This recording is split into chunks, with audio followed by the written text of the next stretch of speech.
Good afternoon, everybody. Welcome to Interviewing Wednesdays. We're glad you're with us today. It is March 9th, 2022. For those people on Zoom, if you have questions throughout the presentation, please just enter your questions under the Zoom chat window. You're also welcome to put in your contact information if you'd like to network with other people who are currently on the call.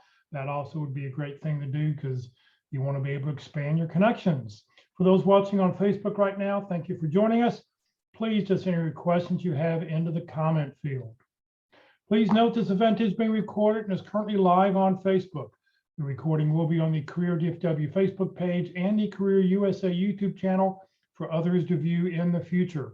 By participating in this event, you give consent for your name and picture to appear.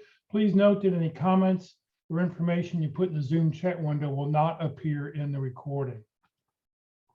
Well, good afternoon, everybody. My name is Jeff Morris. Back in 2008, I started a website called careerdfw.org to help those who are unemployed in the Dallas-Fort Worth area. In 2012, I started a second website, careerusa.org, to help those around the United States. I have written a book called What I've Learned About Your Job Search that you may not know. It is available on Amazon. Since 2007, I've been facilitating and leading the North Dallas Plano Career Focus Group. The group's been around since the late 1990s. I took it over in 2007, and I'll tell you about our upcoming program that we have this Friday at the end of this session. And since 2017, I've been a member of the Practice Interview Team. The Practice Interview Team is a great way to practice your interviewing skills. Well, we've got two speakers who are going to talk today about are going to talk to us today. Mark McDonald, who leads the Practice Interview Team, and Walt Glass, who leads the Interview Success Workshop. Walt will be with us at the end of the presentation to talk about, to answer any questions you have. The PIC crew did not have any candidates who wanted to be interviewed today. So because of that, we're going to replay session number 3 out of 13, all about star stories. When you get a phone call, you have to remember your resume and your LinkedIn profile is not going to get you a job. It only gets you a phone call. How well you practice your interview skills is what's going to get you a job. And your interview skills, a big part of that is how do you talk about the stories? How do you talk about what it is you do that you can help somebody else and be able to explain to them in a distinct manner what it is they do and how they can help. So today's session is Star Stories, a deep dive. This is a recording. It's about 55 minutes. And like I said, at the very end, Walt Glass will be with us and we'll answer any questions you have at the end of this presentation.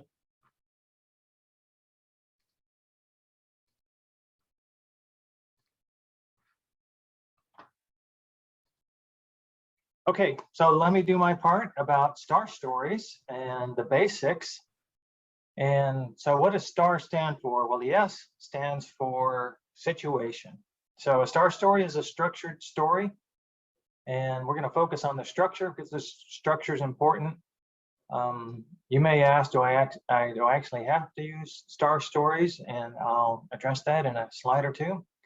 But let's start with the S, the situation. Situation needs to be very brief. You're just setting the context for the interviewer. So you assume they've studied your resume, probably fair enough that they've looked at it and they're kind of familiar what you did most recently at least. So you want to say where you're working, what your job title was, and what your role was. And that's about it. It could be just a sentence. And so here's an example of one of my experiences while at DSC Communications. That was where I worked. I'd only been there 3 months. This is my title, Director of Systems Engineering, which sounds like a management role, but at that time I was working as an individual contributor. So there we go. That's the situation. The T part of a STAR story is the task. And the task is what you and or the group you were working in set out to do, whatever the goal was, whatever the objective was. And that again can be very brief as well. And so just kind of continuing this, I was working as an individual contributor in a group that was exploring the feasibility of doing something here. I wrote it down. And so then my task was to assess the backplane portion of the product. So I put this into context as well. I was in a group of people, and then I talked about what my particular task was that I'm focusing on in this story. Then the action part is what action that you took, okay? Not the team, but what you did. And I'd already set this up by saying my task was to do. And so here we go. And so I did that in the usual way, but I also took the extra step of ordering and reviewing the schematics. The schematics is the build instructions for this particular product. And then finally, the result, and this is the most important part, the successful outcome or learning that you celebrated at the time. And as you're telling the story, you and the interviewer can also celebrate. And in this case, I saved the company a lot of money because I discovered a discrepancy in the build instructions of that product. And I didn't put it in the story here. There's lots of other details behind this, but I might add that it was about to go into production. So it would have been a real debacle to actually get this thing out in the field with the discrepancy in its design. And so saved the company a lot of money by avoiding that, which I conservatively estimated to be $4.5 million. And if they should ask, I would be able to tell them exactly how I came up with that number. So here it is, a STAR story that's 1 minute to deliver, 110 words and 1 minute to deliver the story about my extraordinary attention to detail. So while at DSC Communications, it was my third month there as Director of Systems Engineering. I was working as an individual contributor in a group that was exploring the feasibility of producing an international version of a very successful product for the North American market. So my task was to assess the backplane portion of the product, which I did in the usual way by reading the specifications and by also taking the extra step of ordering and reviewing the schematics. And as a result of my attention to detail in this regard, I discovered a discrepancy in the design of the backplane that saved the company several $1 million, estimated to be on the order of $4.5 million. So that was 110 words and 1 minute to deliver. So let's continue with the basics, because here's the first question that people ask: how long should a STAR story be? And the answer is short, 60 to 90 seconds. So I just did that one in 60 seconds. 90 seconds is as long as you ever want to go before you tell the result, right? So you want to get to the result by, the end of the result by 90 seconds. Partly, there's several reasons for this. From a strategy perspective, you may not have a direct hit on what they ask, so you don't want to talk too long. They may just be perfunctorily interested in this topic. So if you spend 4 or 5 minutes talking about it, you've wasted 4 minutes. But shorter is better, and 90 seconds is the maximum. And just for your information, this 180 word max comes from Word. So if you type out your STAR story, 180 words using the Microsoft Word count feature. And if you don't know this, the average person talks at a rate of 110 words per minute, unless you live on the East Coast, which is probably about twice that. Okay, what about team accomplishments? Well, I addressed that in my STAR story. I said what the team needed to do, and then I said what I was going to do. But the story is about how you have helped. Okay, so not about what your team did, but what you did. So the action portion is about the action that you took. The rest of it, the situation, the task, and the result can be a team result. And because you may not be able to separate your contribution specifically from what the team did, but you want to talk about what you did as part of the team and the successful result. So you can use we and the team and the situation, task, and result, but when you talk about the action, you need to talk about yourself.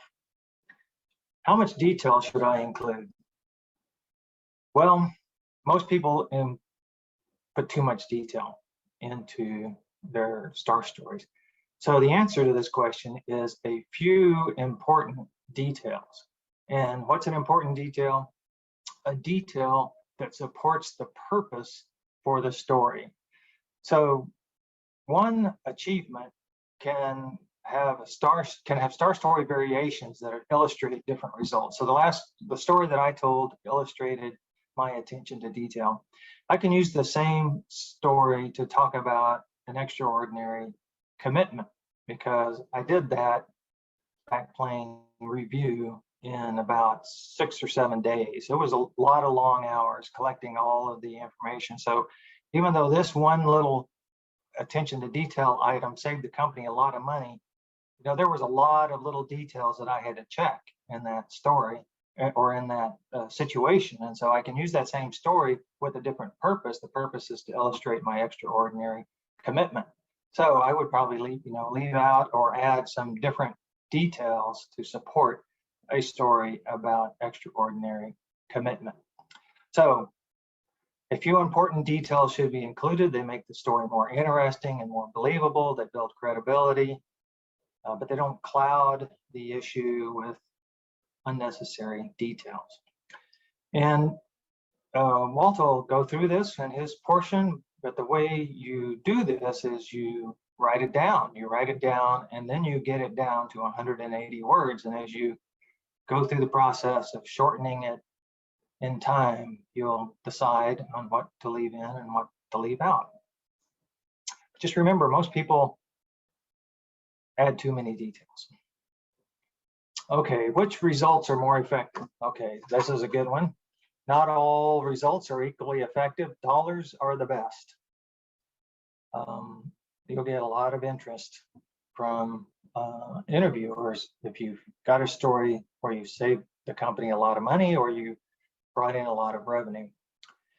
Then followed by numbers or transactions, and time is a number, okay? But these are details, saying that I did 150 travel arrangements in a month. That was my average. That's seems like a lot of productivity, yeah, as opposed to somebody who does 30 or 40. Percent is third most effective. So a 10% increase, if it's from 1 to 10, that may be a lot. If it's from 10 to 100, that may be great. If it's from 100 to 1,000, that sounds a lot better, So if you need to use percent because you don't have any other way, maybe this is the way it was tracked, then you need to put it into context, okay? So what the base was and then what the percent improvement was. And so coming from a low value to, a slightly bigger value, like from 1 to 10, is not as big a deal as going from 100 to 1,000, right? So you need to put that in context to illustrate how valuable it was.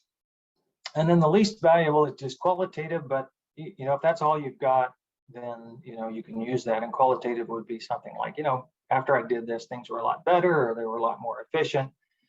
And but you can't really put a number to it. So I'd work hard to try to put a number to your effectiveness, to your results, as opposed to just using qualitative values. But that can be helpful if that's all you've got.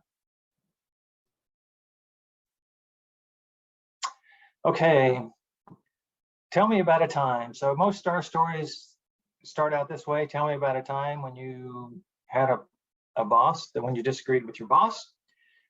They may give me an example. So a star story is called for when you get to pick the topic, more or less, not necessarily topic, when you get to pick the situation, when you get to pick the time, go through all your history and tell me about a time when. Now, not all questions are star stories, so not all questions require a star story. So if you're just asked a direct question, then give a direct answer, a 20 or 40-second answer. So sometimes I see people try to tell a star story to answer every question, and that's just not called for. Certain questions benefit from a structured story. Other questions just should be answered as briefly as possible. Sometimes there's doubt about the right story. So first of all, if you have some doubt about the question, then ask for clarification. Okay. But let's say they ask a question and you don't have a star story that directly applicable. So you need to pick out a story that's close, something that's close to what they ask about. And it's only going to be 90 seconds long maximum, and there's going to be a good ending. But then you should say, did I answer your question? Okay, so if you've completely missed, you've only used up at most 90 seconds, and then you've asked the interviewer, and they may rephrase the question, or they may say, that's close enough, and go on. So that's the way there's work. If you have some doubt that you've hit on the right story, first clarify the question, make sure you understand it, and then still try to answer it. I think it's not so great to say, no, I don't have any experience with that, or no, I can't think of any experience. You might say something like, well, here's something that I believe you'll be interested in, and then tell them the story. And then, did that answer your question? Okay. If your story is complicated, so the way to handle complicated answers, and there's a couple of strategies here. And so I was an engineer by training, and so I fell into this trap myself, right? I wanted to explain in lots of detail the situation because you really couldn't understand how fantastic my answer was or my solution was unless you could appreciate how complicated the situation was. But that's really not what people want to hear. I mean, they don't want to hear a comprehensive, all the details, all the extraneous information. It's not really a story in the sense that you're trying to develop characters and cover the ground, all the ground. It's a structured answer. It's not, and it's called a star story. Maybe it's a little bit of a misnomer. It is a story in the sense that it has a certain structure. Okay. So for complicated answers, you do not have to provide everything. Okay. You need to prioritize, and then you need to enumerate. For example, somebody may ask you, well, how are you so successful in that project? Tell me about a time you had a successful outcome with some specifics about it. Okay, so you say, okay, well, there were 5 things that I did that made this successful. You don't have to list all 5. You can just say, I'll just talk about the first 2. And so you say, these are the top 2 things that I did, and then you give the result. Now, if they're really interested, if that's something that has piqued their interest, they'll ask you, well, what were the other 3? Okay, and so then you get another 90 seconds or so to fill in the answer. But if they're not, you didn't tell them 5 things when 2 was plenty. Okay, and you can go on to the next important question that they want to ask you. So that's how to handle that. Do I have to use the STAR format? Some interviewers require, and they'll usually tell you in advance that they want you to use the STAR format to answer the questions. Google does this, Amazon, I believe, does this, Capital One, I believe, does this. So they'll tell you that, and they'll probably give you a document before you interview that reviews what a STAR story is, because they really like that format, and it helps their interviewers and gives you a chance to tell your stories in a structured way. So, but there are other formats that can be effective. And so I've mentioned a couple here. The SAR format, which is very similar, where you talk about your situation, your objective, instead of the task, what the objective was, what the action and the result was. The CAR format, where you talk about your challenge. You had this challenge, you or your team that you work for had this challenge, and the action that you took and the result. This is also good, by the way, if you guys want to do some research on CAR format. It's also a good resume format to talk about challenge, action, and result in your resume. But that was another effective format. And you can do a variation on the STAR stories where you tell the result first. And I often give feedback to people in the pit crew who struggle with over elaborating, with wanting to include more details that are necessary, and just having trouble prioritizing what they should say and what they should not say. is to just tell the result first. Okay, and once you've told the result, you feel less inclined to provide a lot of extraneous details. You've already led with the result. Now you get to repeat it at the end of the story as well. And a very important part is the action that you took. But leading with the result in a STAR story or using the raw format where you lead with the results and then you talk about the action you took and then you talk about the motivation, why you chose that approach or why it was necessary to go that direction. Those are effective ways as well to answer structured questions. But we focus on STAR stories here because a lot of companies expect you to be able to answer questions in that format. And so that's the one I think you should start with. And then as you gain familiarity with that, you can branch out into other styles of structured answers. And some STAR stories should end with a question. Now, not all STAR stories, but for instance, if they ask you, tell me about a time where you had a challenge with a customer, that just begs the question when you get through telling your STAR story. So when you have a customer who's unhappy, what are they usually unhappy about? Okay, be a great time to ask a question. And so I encourage you as you prepare for an interview and you're building your STAR story, just for that interview, that you also think about, well, if they ask me this and I tell this story, what question might I ask afterwards to gain additional information about what they need and how I can help, and to have more of a dialogue or a conversation with your interviewer than simply an interrogation. Okay, a few challenges, and then I think I'm done. Too long. So I've mentioned this already. A lot of people just can't get it done in 90 seconds, and I would say 90 seconds is the maximum. And that's typically because the situation is too involved or the action is too involved and they want to just tell the whole story. So if you're having trouble cutting down the length of your stories, it's okay to leave parts out and tell the interviewer that you are. Okay, like I mentioned, if you did 5 things, you just say, I'm just going to mention here the first 2 or the 2 most important ones, and then you just do those 2 and see if the interviewer wants to hear more or not. Some people get so wrapped up in telling the story and the results, the very last thing, they leave it out.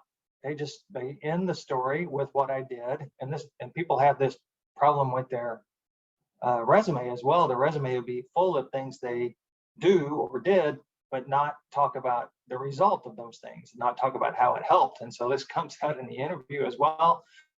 They'll tell the story, the situation, the task, and the action, and they forget to tell the result. So no value or success is offered and no celebration is involved. So you want to get to that result and celebrate it, put on a big smile, lean forward, be proud of yourself. But if you forget to tell the result, that's not going to work. Too much we. Yeah, a lot of people have been taught that there's no I in team, and that's true. There is no I in team. But when you're interviewing for a job, it's about how you can help. So you need to describe how you helped in the past, and it's got to be, my part was, or my task was, or my contribution was, or I did this, or I did that. And but the rest of the story can give due credit to the team, the environment that you were in. Okay, here's a good one. And so I talked about, how much detail should you put in a STAR story? A few important details. Some people answer their questions very generically. It's almost as if they're trying to teach, kind of professorial, a generic answer. Well, if I had this problem, I would have done this and this, or to solve this problem, you do this first and that second. So it's not personalized and it's not specific to a real situation. And that's a big mistake. It's not at all credible. And it may really damage your chances because the interviewer may conclude that you've never done it. You've read about it and you may have seen somebody do it, but you've never done it yourself because you can't tell a story of the specifics of that event. So don't watch out for this being too general or generic in your answers. Okay, well, that's my part of it. We've got a moment maybe for if there's been any questions. I forgot to mention, if you have questions, put them in the chat. Doesn't look like we have any. So Walt, why don't you take over? I'd like to back up for a moment. One of the differentiators that I include in the interview workshop is when you answer your questions, whose frame of reference are you in? 99% of the time, it's in our frame of reference. And so the suggestion is to say, well, we need to include the interviewer's frame of reference. What are they thinking? What are they looking for? Why this question? Why now? Why from this person? And why this point in the process? So I want to do the same thing here with Star Story. Let's back up. Let's look at the hiring company and look at their side of things on the Star Stories, and we'll talk about that briefly. So this came about with behavioral event interviewing. It started back in the 70s, and it was really came out to be, so I really need to figure out how I can tell in an interview whether a candidate can actually do the job. Now, it's a little bit broader than that. It's, do they fit in here? Can they do the job? And can they achieve the results that we're looking for? But basically speaking, if you can relate instances where you've done these things, I'll feel very confident that you can do the same things here. So that's how it was born. So the premise is that the most accurate predictor of the future performance is in past performance in similar situations. So that's why we get asked these questions. If you can't tell a story about doing that, that means you haven't had the experience. And so that's one of the basic things that they look for. But then they want to know how you think, how you approach, who do you involve, all that sort of detail in a very brief and concise way. So to do this the way you would do it if you adopt behavioral event interviewing as your interviewing style, you would determine the competencies for a job. And you say, what are the knowledge? What are the skills? What are the abilities? What are the characteristics that we need in a person to be successful in this role? So they would write them out, put them down and say, okay, these are the essential things that we're looking for. And what behaviors are important or strategically critical. So when I do my job description now, I can include these types of items in the job description to say, okay, I'm targeting the right kind of person. I should get the right kind of applications or the right kind of people that fit these kind of qualifications. So that's why our interviews will always stress to be everything in our resume and everything in our interview is relevant to the job. Not all of it's found on the job description. It's a starting point, but we want to at least find out what they're looking for and how we can help them in that in the interview. So once they get those, they select it, prioritize it, and put it in the job description. So here's an example of some competencies, and I'm going to drop a little file in the chat window right now that you can look at your leisure. And they list these particular competencies, and then they have questions that an interviewer would ask to determine if you have that competency. So if they want action-oriented, here's the type of question. So you could go through this list and say, how would I describe myself? Which one of these are the top 3 or 4 that would describe me? No, I'm a strategic business focus. I really act like an owner. I have a passion for this, whatever it might be. Critical thinking is kind of a pet peeve with me because most people don't know what it is when they ask for it, and people that answer it don't know what it is either. So you might want to look that up. But what are the ones that fit me, and what kind of questions might I expect to do that so that I can generate a star story for my competencies based on what relevancy I know, right? So why do they have it? Well, it allows them to do this. I have a fair, equitable, objective, reliable tool. So, all right, I can set clear criteria on what I'm looking for, and I will be basing my assessment on everybody, asking them all the same questions. So I'm comparing apples to apples. And I can also set reliable expectations regarding future performance. Now, I was doing an interview yesterday, and the job description was 5 pages long. There were at least 27 competencies mentioned in the job description.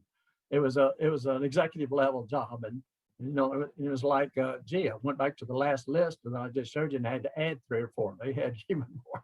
So there was a lot on there. So you have to kind of prioritize and look at what has. And if your job description doesn't have those, find some similar job descriptions that include those. You can use JobScan if you know about that to kind of compare, but look and see what kind of words they're using and what shows up the most often. But this is how the company does it. So, okay, now if I want to go back and somebody comes back and says, were you not fair in the interview? He said, yes, I was. I asked all the same questions. I evaluated the same process. I can go through all that sort of thing with the company. So they demonstrate by our response that we've actually had that experience, and it shows how we think and gives us a nice, easy, for a hiring company, gives us a nice way to compare candidates. So why are they so significant? Why are we pushing STAR stories? You hear about them everywhere. If anybody's on this session today and hasn't heard about a STAR story, then you are very early in your job search. It only takes a couple of weeks to hear about STAR stories. It doesn't take long once to know about that. So why are they so important? Well, one of the things is that listening and attention increases when the person hearing our story. Dale Carnegie used to say some of the most powerful words are, I remember one time when, okay, I'm beginning to tell a story. People like stories. Presenters who do well have examples and tell stories of things to illustrate what they're talking about. So those kind of things increase attention. Everybody likes to hear them. They also actually empathize with us. And I think there's another word for it, but they put themselves in the story, identify with us in the story and lives it. And I liken it to Tom Cruise in one of his Mission Impossible movies. He's hanging outside the window of this hotel in Dubai that's 400 miles high or something like that. And I'm laying back in my lazy boy watching the movie and I'm scared to death. I mean, heights are mine, I don't get along with heights. Just looking at them makes me a little nervous, but I empathize with that situation. Same thing happens with a STAR story and they live it with us. So that creates empathy. Then we're both inside the same experience, and creating empathy is great in an interview because that leads to an emotional connection. So we talk about building rapport. Well, this is what does it. Telling the story helps with that emotional connection. Do many of you remember Maya Angelou? And what did she say? She said, people might not remember what you say, but they'll always remember how you made them feel. So in our story, when we get them a feeling and an emotion attached with that, that is a much stronger person in an interview than one who does not. So the other good thing about STAR stories is that we all want to know what happened, all right? So if I told you, I said, well, one time when I was the account relationship manager serving colleges and universities in Texas, I had a CIO of one school accuse me of bait and switch, all right? Does that pique your interest? Would you like to know how I handle that? Does that say, oh, really? What did you do? What happened? How did it come out? What did you do? Okay. And the story doesn't end with I was fired. No, it was a much better success story than that. So we all kind of want to know what happened. And that's one of the reasons we like to put the R last. However, there are times when I definitely say put it first. And that's when they're not asking for STAR stories. And you might answer a question with their answer, just like Mark was talking about. You give an answer, but you might say, would you like me to tell you about a time when and you give the R in your STAR story? Because when they're not asking them, that's a way of asking them permission. In other words, I want to stay on their agenda. I just want to change it. Would you like to hear about a time when I did this? Those have to be really brief because most of the time they're going to be polite and say yes. So we don't want to take a long time telling those stories. So 60 seconds is okay. Now, the positive thing is that interviewers remember our stories. They won't remember all the things about us. In fact, in my interviewing life and talking to hiring managers, I used to have leadership sessions and teaching them on behavioral event interviewing and just hiring in general, because our hiring managers didn't know how to do it. There's a few out there that are like that today, by the way. So I would talk with them and say, what is it that you remember about an interview? So I happen to see Leslie. She's kind of at the top of the screen, so I'm talking to you, Leslie. So one of the things that happens is they say, well, I remember Leslie. I'll say, yeah, well, what was it about Leslie that stood out? And there's this pause and there's it was just a good interview. All right. Meaning there was a connection made. All right. There was a positive thing. I remember, listen, there's something positive about it. I might not even be able to list all the pieces of it. I probably could. But, we go into this thing, everybody takes notes and they get down and we sit there together and we say, okay, candidate A said, candidate B, we'll go through all this analytical process for that. But included in that is when you vote, you're going to vote for the person that you want to work with, right? That can do the job and they can help you. You're not going to vote for the person that you don't want to work with, right? And so that's the characteristics and that's the cultural fit. But they remember that and connect it to us. So what if a question is not asked? Well, that's what I do. You give a response and say, would you like me to tell you about a time? There also might be times when there's kind of a pause and there was something that was discussed earlier. And so while there's this pause going on, you might say, we were talking about this, and you were looking at this particular aspect. Would you like for me to tell you about a time when a relevant achievement to the topic of discussion inside the interview? Just for aiding you in brevity, I'm giving you some starter sentences to help you be brief.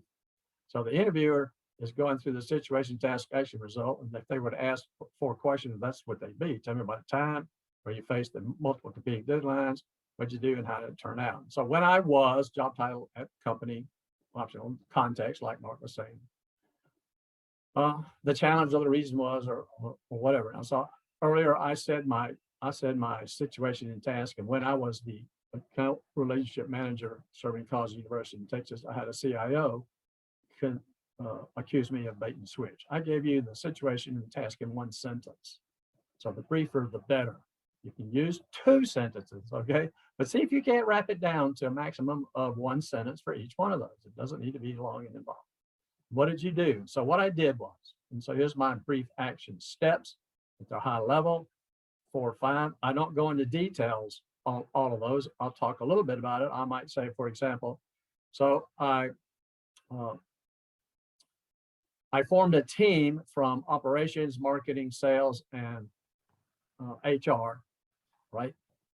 And did this with the team, all right?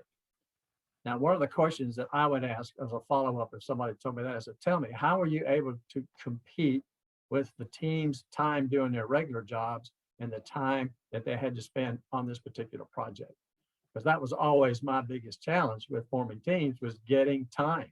I mean, sometimes I had to go to a manager and say, the company's asking for this, the company's supporting this. Are you supporting this? Okay. Well, then how can we make it available so that we have one of your team members commit to the time available and not kill them in the process? Always thinking out for the employee, how we can do that to get commitment to pay attention to that. And then the results. And Mark's already talking about dollars, numbers, percentage, and value. Turning a customer around is value. I often see people not giving sufficient results, if they give them at all. I mean, it's really amazing. Mark mentioned it, how people will tell a story and they don't give a result at all, or they say, and everything came out okay. And that's their result. So measurable outcomes, but you can take things and compute dollars. So if you did a project, the High Five construction project in Northeast Dallas, huge road construction project, 2 interstates basically, or US and interstate together, was finished about 4 months early. Why? Well, there was a huge incentive per month, finished early, okay? But they did finish it early. And so finishing it early, on the basis of finishing a project early, that saves money. How many people are on the team? Average salary runs this, add 25% for benefits, blah, blah, blah, blah. And so bang, we save that. In fact, that's an opportunity cost you save that allowed them to be productive doing other projects as well as this particular project. So I asked, okay, so you completed that implementation. Well, yeah, well, that wasn't another thing that happened. I said, well, what did the customer say about it? Oh, they loved it. They were really excited about it. Okay, why don't you tell that? Did that customer become referenceable for others? Oh, yes, they did. Oh, how many? 3. How much revenue did they bring in? I mean, I can pull it out of people by trying to ask the story, but that's the kind of thoughts we want to have on the outcomes. There's more usually than just one simple outcome of a story. So how do we do it? So we're going to select an achievement that's relative to the job you're seeking. Therefore, that implies we have an achievements list. We have this thing, and it's great to have in our resume, but here's that. So we start with R's in our STAR story. We start with that, and we write the story. I'm just going to write it down. I'm just going to spell it. I don't care what I'm saying. I'm just going to write it all down. I'm not caring about brevity, whatever. I'm just going to try to tell the whole story as best I can, all right? And be sure you include your results. They often omit those, all right? Then review this writing and remove any redundancy or unnecessary language. It really doesn't add any value to the story. So be the listener and look at the words and say, do these words really change anything? Are they really adding any value to it? What can I do to eliminate that? Make sure that your action steps are in some sort of chronological order, the process of how you went about doing things. So version 3 goes another round of reducing the non-relevant content. Work to structure sentences in fewer words that still provide essential information. And that's kind of fun to do. Here's this long sentence and say, okay, I've got 17 words here. How can I say that in 8 words? All right. And you can do it. It doesn't take much work to do it. Then you test that story with others. So practice that story. Be prepared to provide additional details, because if they want to know something more about it, then you can give those details. And so you want to keep it to that time limit of brevity. So practice that. In fact, if you've got Zoom, which most of you have, or in fact, your PC or your phone can record yourself. You can tell your story into the PC, record it, play it back. You can do it on your phone, play it back, and practice your story. It's important. I know this about me. I'll say, okay, when I get this presentation, I'm going to say this, and I'm going to say this, and I'm going to add this. And I get up there and I don't do that. And the reason why is because I didn't practice it. So practice helps you with that brevity and clarity. So here's an example. So I wrote out this story, and it was 782 words when I finished writing it out. And it had to do with the one about the bait and switch that I was talking about. So I wrote it out, and it was 782 words. So that takes a long time to say, right? That's somewhere around the 9-minute mark. So I went through and I said, oh, I don't need this. I don't need this. Let me just scratch all of that out. All right. So I eliminated all the non-value added words to it, and I reduced it down to actually reduced it by 42%. And so now I'm down from over 900 words to 452. So now I'm into version 2. So now I want to go through there and I'm going to remove content, make shorter stories. I want to organize it all in the STAR format. And so my word count ended up 212, which is about a quarter and 94 seconds. So while Mark says 180 words and 90 seconds, no, I think it's 212 words and 94 seconds. So what I can do, I guess, is I'll talk a little faster. All right, I could say 4 seconds, I think. But you see the idea is to really, interviewers love conciseness. We talk too long. We do it. I do it all the time. So we talk too long. We love conciseness. So practice that part. So take your job description, look at all the items down on the left and say, what's my experience with that? What's the value add that I've done with that? And how can I put that result in a STAR story? So I would have a library of STAR stories. So I'll take that with the job description and see what I can build. Now, you don't have to have, if it's got 74 different lines in your job description, you don't have to have 74 different stories. One story might take care of 5 or 6 of those lines, okay? So, but you would need a library. Now let's take Amazon, because Mark mentioned Amazon, and they use the behavioral interviewing. And Texas Health Resources also uses it. So my Texas Health Resources story, I was talking with a charge nurse. We were visiting friends, and so she was just had that role. And so I told her I was about interviewing and behavioral interviewing, so I understand Texas Health Resources use that. And she said, yes, we do. And so I also noticed that when you send out and tell people before the interview, you send out a piece of paper that says, we're going to ask you STAR stories, and here's how you're supposed to answer it. I said, why do you do that? I said, we are constantly frustrated with people not being able to answer STAR story questions. They don't know how to do it. So they're trying to teach you how to do it. Amazon is pretty interesting because sometimes they don't give you the STAR story. They will walk you through it. All right. So we're going to talk about a challenge you have with this. So let me tell you, what was your role and what were you doing? Okay. What was the specific task that you had to accomplish? Okay. And what did you do about it? And then what happens? So they'll walk you through asking each one of those questions to walk through the story so that they can get the answer in the Star Story format to people who are not used to telling Star Stories. So I wanted to give you an example. And so here's Walt's first Star Story. When I was in the 7th grade, walking a mile to school caused a decision I made. I went to my dad and asked for a bike. He said, go get one. Not the answer I liked. Visiting 2 barbershops, I asked if they cared to add shoe shine services to their cutting of hair. One said yes, and my joy started to show. The other said no, but what you know, they needed daily strip center sweeping and more money. I would be gleaning. So each morning I carried one tool, a push broom for sweeping prior to school, shining shoes on Saturday, and each weekday afternoon, the dream for my bike was coming true soon. In 2 weeks to the shop, I made my way with $20 down and $11.75 pays. I bought a blue Schwinn bicycle and began my riding days. And I realized that work wasn't so bad. It was a few months later, I thanked my dad. So now you've heard in its faded glory Walt's earliest and shortest success Star Story. So I'm going to add something to that. I'd like you to put in the chat window, what does that story illustrate about me? What does it tell you? What kind of characteristics do you think that story would tell you about that particular story? How would you describe me just knowing that much about me? So put some comments in the chat window. Self-starter, Walt values work. Is it a poem? Well, it's corny, but yeah, it's a poem. Self-initiative, teachable. Okay. So there's some things that come out. So I might at the end of this, and some people talk about this, and what I learned from this story was I learned how to have initiative. I learned responsibility. I learned accountability. I learned about revenue and expenses. I learned how to manage money in the financial world. So I was goal focused. All right. So yeah, and I showed some gratitude in that. I gave some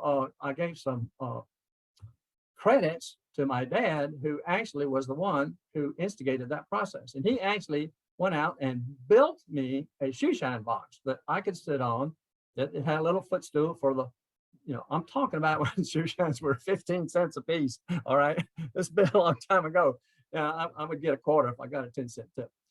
So it shows those things. Now, I might want to bring them out and say, and what I learned from this story was, and I can bring out some of the soft skills that I used, or I might even illustrate it in there. So taking the initiative, I went to 2 barbershops. And I can kind of use those soft skills in my story so that I'm not just selling what I did in the results, but I'm selling who I am in the Star Story. So that's a great way to include. That's a strong differentiator in your Star Stories, to add those particular things or to include them during the story itself. So should you practice today? Here's the decision tree. So where can you practice? Well, there's the Dallas Pit Crew, and I had a slide, but I didn't put it in here, didn't update it with the Interview Success Workshop, which is what I offer. I support the Pit Crew wholeheartedly.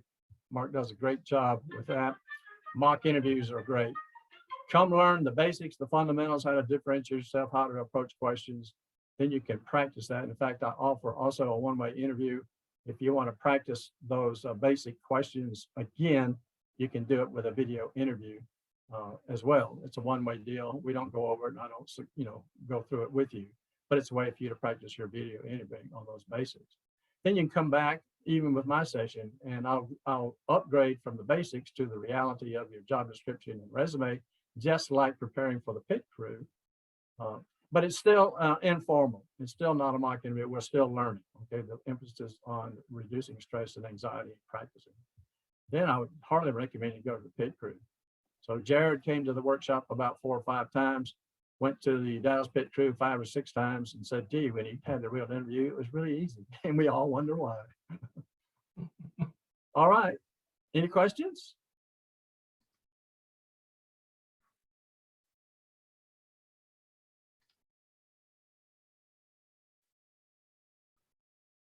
Okay, whoops, let's see here. I think, yep, I think you all can hear me. That's the session that we've got. If you've got any questions, we've got one. Let's see, I saw one in the chat window. Let's see here. The question was, Lori says, what if your examples are too complex for the job you're interviewing for? Walt, you want to take that one? Sure. Does anybody else want to jump in?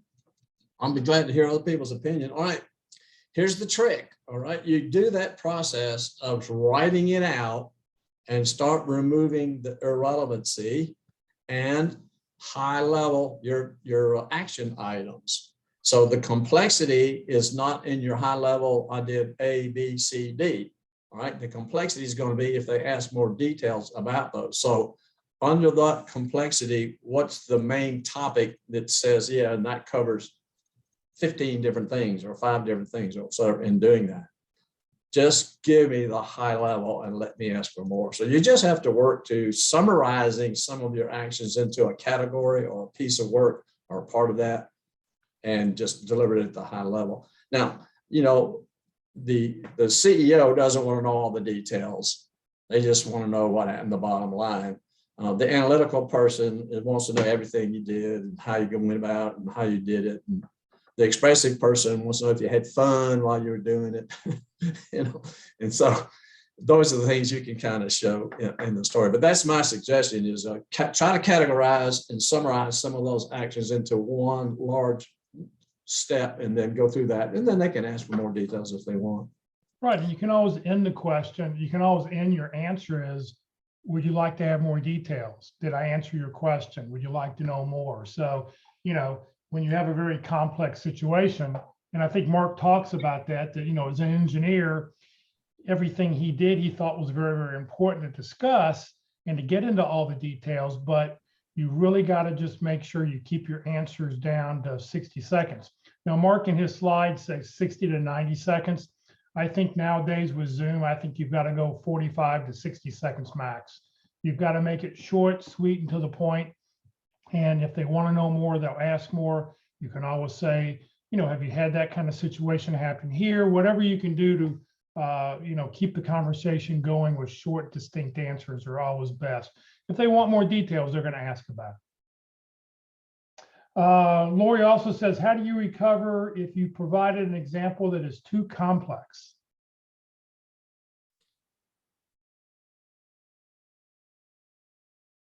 Go ahead, Walt. You can't change the past. What you can do is, I would say this, I would say, I probably gave you too much details and I promise I'll be a lot more brief in my responses going forward. So this is Lori. You know, to clarify a little bit of what I'm talking about is I was interviewing for a senior manager of customer communications with an airline. My background is in the aerospace defense industry as a director of communications for a very large entity, let's just say. They asked me for an example. The airline asked me for an example of a time when I put together a strategy roadmap for customers.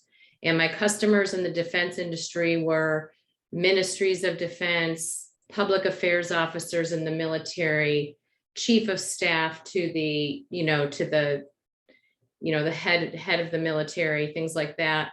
And they were looking for something more like, what about Mary, who didn't like the customer sitting next to her and complained to us about it?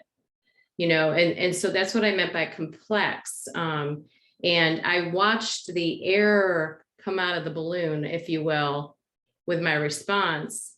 And they basically said to me, why do you even want to work?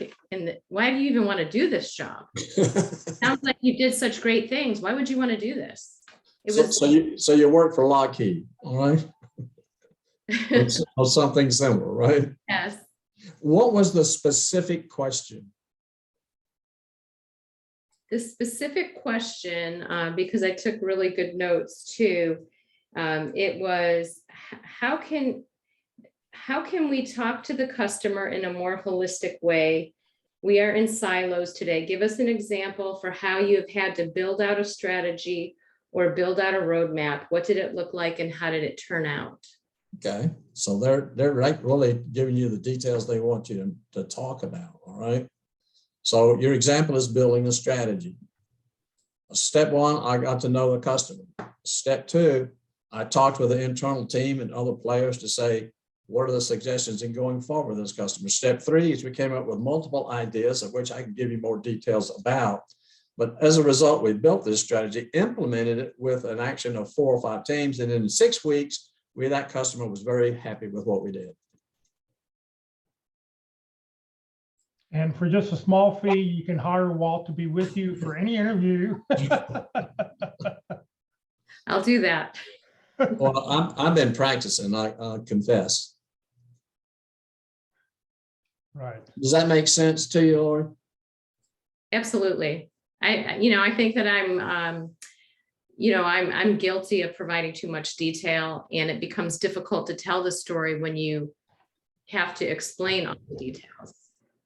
I can practice a story that's 60 seconds long. I better practice it for 45 because I never do it in 45 seconds. I never do it in 60 seconds. It's going to be longer. I don't care. That's just what I do. So I got to get it really brief so that when I talk longer, it's still brief. Right. I mean, I think one of the things I recommend doing is grab index cards and write star down the side of it. You write what your story is going to be across the top, and you just do one line for each little thing to keep it short, brief, and to the point, so that you've got different cards that you can go through and practice with beforehand, just to remind you of here's what my star story is going to be.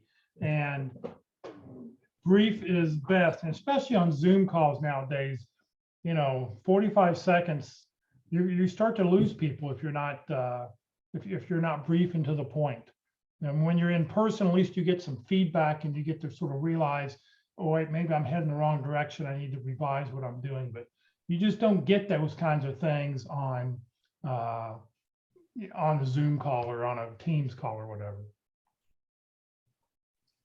Yeah, I would just Anybody else have any questions? Hi, this is Priya. And I would just thank Priya?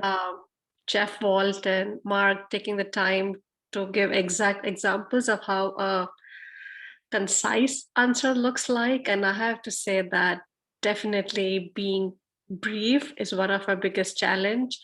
I'm getting closer to the 75-second mark, but the 45-second interview answers is definitely a good challenge in the right direction for me.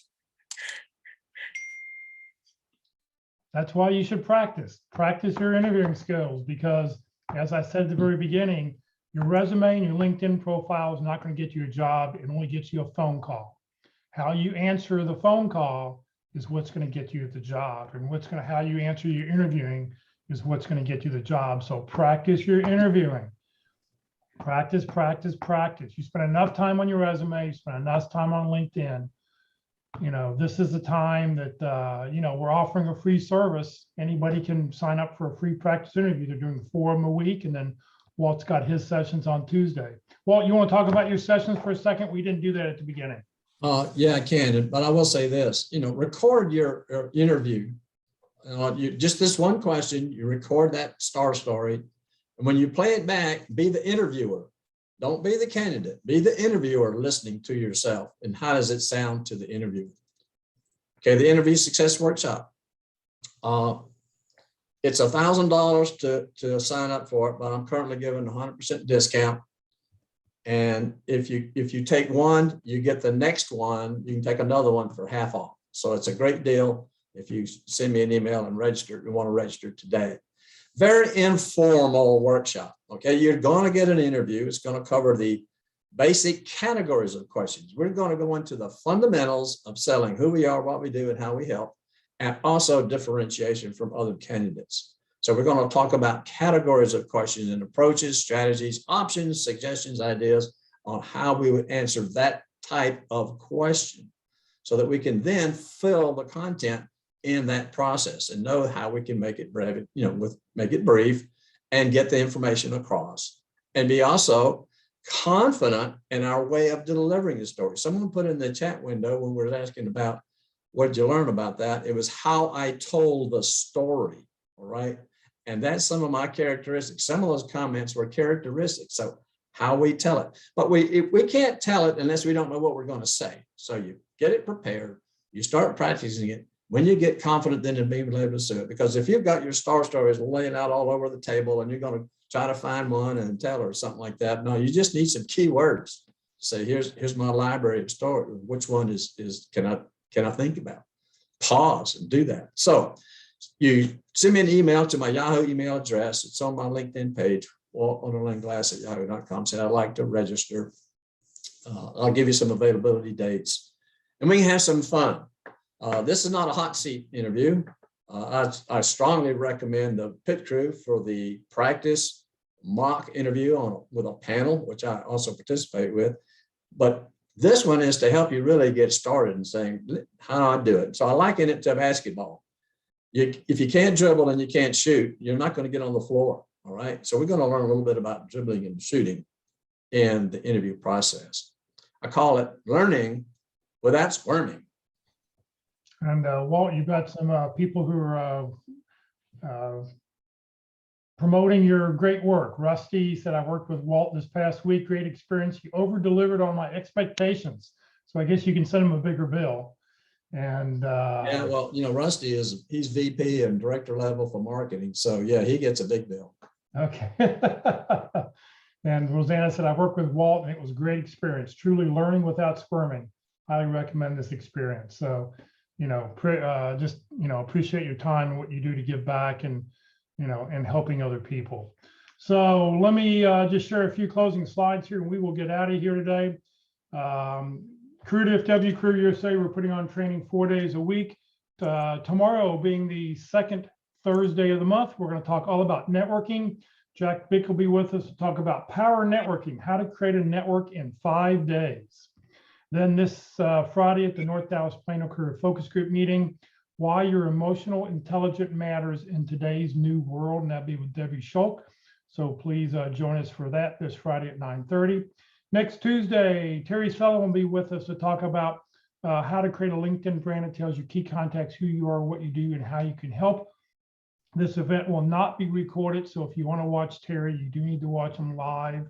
And then next Wednesday, we have a special guest speaker, so we will not have a practice interview to watch, but Jay Frisero will be with us to talk about the 6 keys to a successful interview. Jay reached out to me. If you've not heard Jay, he is very practical.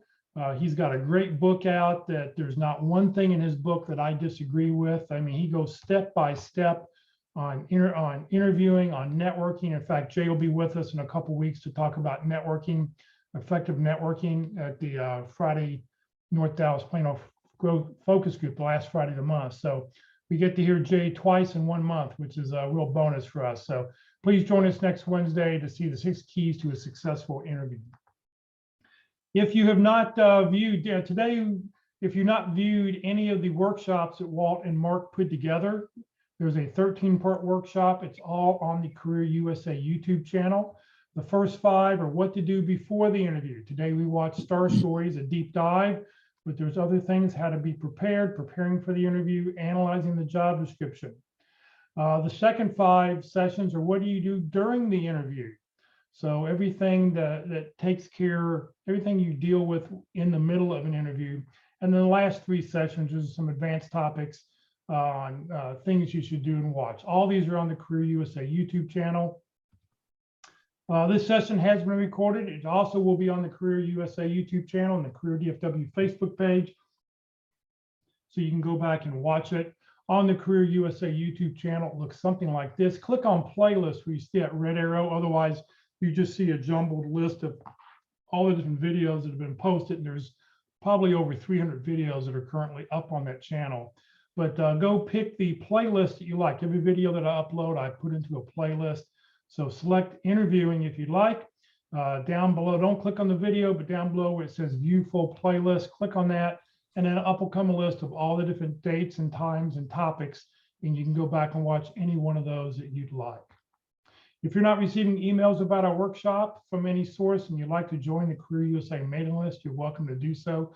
You will never be spammed, but what you will get is the topic of the day, the title of the day, and most importantly, the Zoom link of the day. That way you can just open the email and click on the Zoom link and join us, grab your lunch and learn and be with us every day.